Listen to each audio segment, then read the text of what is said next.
जयपुर के हवा महल में पीएम मोदी और राष्ट्रपति मैक्रो पिएंगे चाय, यूपीआई से करेंगे भुगतान। पीएम मोदी और राष्ट्रपति मैक्रो जयपुर में विभिन्न कार्यक्रमों में हिस्सा लेंगे। मोदी और मैक्रो एक रोड शो में हिस्सा लेंगे। इस वर्ष गणतंत्र दिवस परेड के लिए मुख्य अतिथि के रूप में फ्रांस के राष्ट्रपति इमैनुअल मैक्रो को आमंत्रित किया गया है। इमैनुअल मैक्रो पेरिस से सीधा जयपुर पहुंचेंगे। यहां प्रधानमंत्री नरेंद्र मोदी उनका स्वागत करेंगे। दोनों नेता जयपुर में विभिन्न कार्यक्रमों में हिस्सा लेंगे। मोदी और मैक्रो एक रोड शो में हिस्सा लेंगे, फिर रात में दिल्ली लौट आएंगे। शुक्रवार सुबह दोनों नेता गणतंत्र दिवस परेड में हिस्सा लेंगे। मैक्रो दोपहर में राजस्थान की राजधानी जयपुर में उतरेंगे, जिसके बाद वह आमेर किले की ओर प्रस्थान करेंगे। किले में उनका सांस्कृतिक स्वागत होगा और दीवाने खास में स्थानीय कलाकृतियों की एक छोटी प्रदर्शनी भी देखेंगे। यहाँ से फ्रांसीसी राष्ट्रपति जंतर मंतर की ओर जाएंगे, जहाँ प्रधानमंत्री मोदी उनका स्वागत करेंगे। जंतर मंतर पर पीएम मोदी और राष्ट्रपति मैक्रोन रोड शो के लिए रवाना होंगे। रोड शो हवा महल के पास समाप्त होगा, जहाँ दोनों नेता फोटो खिंचवाएंगे। हवा महल में दोनों नेता स्थानीय दुकानों पर खरीदारी करेंगे।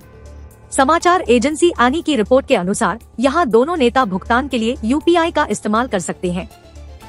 रोड शो के बाद राष्ट्रपति मैक्रो रामबाग पैलेस की ओर प्रस्थान करेंगे, जहां प्रधानमंत्री मोदी रात्रिभोज की मेजबानी करेंगे।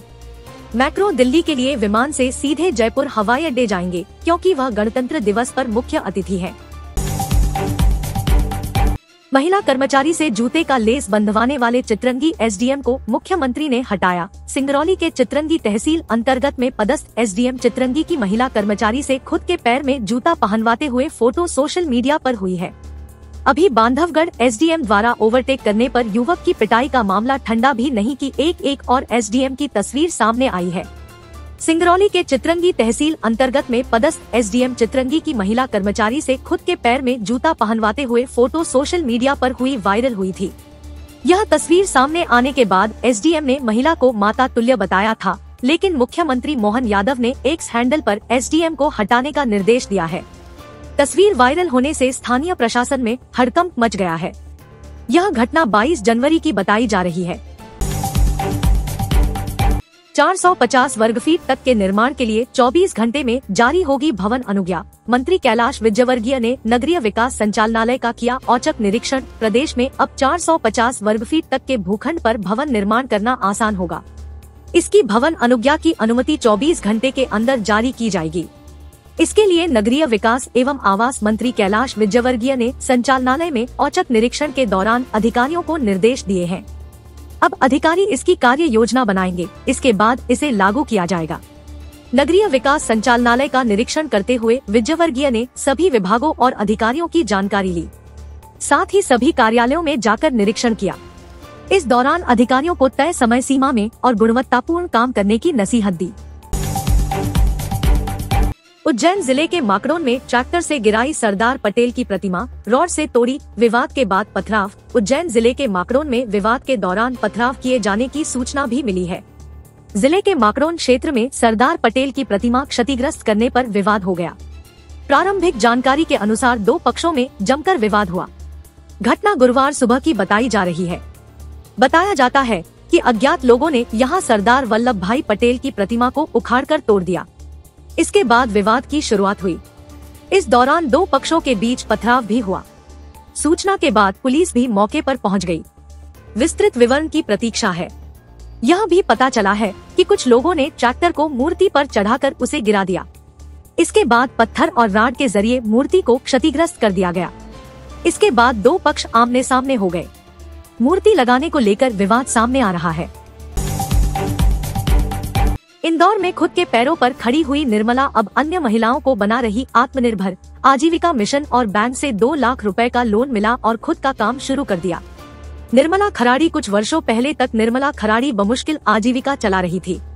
दिन भर काम करने के बाद भी पति पत्नी को 2 वक्त की रोटी मुश्किल से नसीब हो रही थी, लेकिन एक फैसले से निर्मला ने खुद के जीवन को तो बदला ही, इसके साथ आसपास के गाँवों की 70 से अधिक महिलाओं को भी आत्मनिर्भर किया। बदलाव की बयार का यह किस्सा इंदौर जिले के छोटे से गांव जोशी गुराड़िया का है। शहडोल में तेज गति से दौड़ रहा जैतपुर विधायक जयसिंह मरावी का वाहन पलटा। जैतपुर विधायक जयसिंह मरावी उमरिया जिले के बांधवगढ़ से उप मुख्यमंत्री राजेंद्र शुक्ला से मुलाकात कर अपने घर वापस जा रहे थे। पुलिस मामले की जांच कर रही है। शहडोल जिले के जैतपुर विधानसभा क्षेत्र के विधायक जयसिंह मरावी का तेज रफ्तार वाहन अनियंत्रित होकर पलट गया। इस घटना में किसी को चोट नहीं आई है। विधायक के साथ तैनात सुरक्षा अधिकारी को मामूली चोटें पहुंची है। वाहन चालक भी सुरक्षित है। जैतपुर विधायक जयसिंह मरावी उमरिया जिले के बांधवगढ़ से उप मुख्यमंत्री राजेंद्र शुक्ला से मुलाकात कर अपने घर वापस जा रहे थे। तभी बुढ़ार कस्बे से पहले ही स्थित मारुति नंदन पेट्रोल पंप के सामने विधायक का वाहन पलट गया। विधायक के साथ सुरक्षा अधिकारी एवं वाहन चालक मौजूद थे, जिसमें सुरक्षा अधिकारी को मामूली चोटें पहुंची है। मध्य प्रदेश में 226 इकाइयां संचालित कर रही 350 से अधिक होम स्टे मध्य प्रदेश में पर्यटन गंतव्यों के निकट शहरों और गांवों में उपलब्ध पर्यटक आवास की पूर्ति इनके माध्यम से हो रही है। हिमाचल प्रदेश और उत्तराखंड की तर्ज पर मध्य प्रदेश में भी कोविड काल से पूर्व आरंभ हुई होम स्टे की परियोजना अब गति पकड़ने लगी है। वर्तमान में होम स्टे के लिए 226 इकाइयां पंजीकृत हैं, जिनके माध्यम से 350 से अधिक होम स्टे कमरे पर्यटकों के लिए उपलब्ध है। एक इकाई 1 से अधिक होम स्टे का संचालन कर रही है।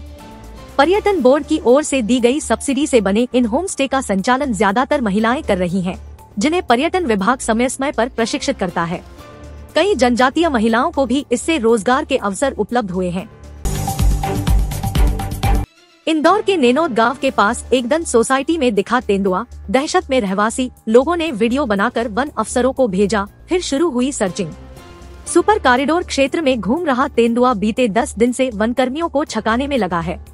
3 दिन के भीतर दूसरा वीडियो गुरुवार सुबह सामने आया है, जो नेनोद गांव के पास एकदन सोसाइटी का बताया गया है। यहाँ तेंदुआ देखा गया है। लोगों ने इसका वीडियो बनाकर वायरल कर दिया है। वन अफसरों को मिलते ही तत्काल वन कर्मियों को तेंदुए को ढूंढने में लगा दिया है। वहीं क्षेत्र में रहने वाले लोग काफी दहशत में हैं। हालांकि वन विभाग ने पुलिस की मदद ली।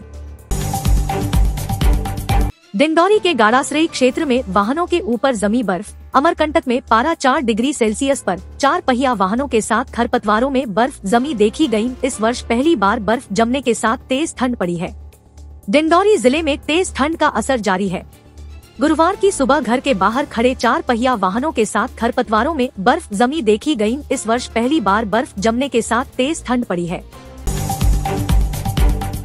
माध्यमिक शिक्षा मंडल ने इंदौर में 45 किलोमीटर दूर बना दिया परीक्षा केंद्र। बोर्ड परीक्षा में प्राइवेट फॉर्म भरने वाले परीक्षार्थियों इस बार जिला मुख्यालय में बने परीक्षा केंद्रों पर परीक्षा देने जाना पड़ेगा। माध्यमिक शिक्षा मंडल की बोर्ड परीक्षाओं में कई परीक्षार्थियों को 45 किलोमीटर दूर परीक्षा देने जाना पड़ेगा। इस बार 9 परीक्षा केंद्र बनाए गए हैं, जिनमें से अधिकांश शहरी क्षेत्र में बने हुए हैं। ग्रामीण अंचल के प्राइवेट फॉर्म भरने वाले परीक्षार्थियों को अपने गांव से कई किमी दूर परीक्षा देने आना होगा। इधर माशिम ने इस बार परीक्षा समय को लेकर सख्ती बरती है और परीक्षार्थी को 1 घंटे पहले यानी कि सुबह 8 बजे तक परीक्षा केंद्र पर पहुंचना होगा।